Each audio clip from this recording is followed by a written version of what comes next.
এখন আমরা আছি সজনেখালিতে। সজনেখালি টাওয়ারে উঠে উপর থেকে দেখলাম ঘন সুন্দরবনের জঙ্গলটা, কি দারুণ লাগছে। টাওয়ার থেকে পুরো দৃশ্যটা খুব সুন্দরভাবে দেখে উপভোগ করলাম। ওই দূরে আমাদের বোটগুলো দাঁড়িয়ে আছে। তারপর গাইড আমাদের সুন্দরবনের ম্যাপ দেখিয়ে বুঝিয়ে দিলেন সুন্দরবনের কোন জায়গায় কি আছে।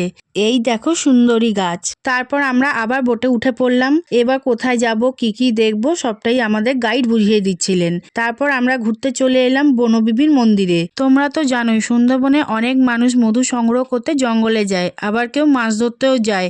এই কাজগুলো খুবই ঝুঁকিপূর্ণ, তাই জঙ্গলে যাওয়ার আগে সবাই এখানে এসে বনবিবির পুজো দেয়, নিরাপদে ফিরে আসার প্রার্থনা করে। আমরা বিভিন্ন রকম গাছও দেখলাম, গাছগুলোর নিচে তাদের নামও লেখা ছিল। সত্যি অবাক লাগলো কত রকমের গাছ সুন্দরবনে আছে। ওই দেখো গাছে একটা হনুমান বসে আছে। এখন আমরা আবার বোটে উঠবো। এরপর কোথায় যাব আর কি কি দেখবো পরে ভিডিওতে তোমাদের সাথে শেয়ার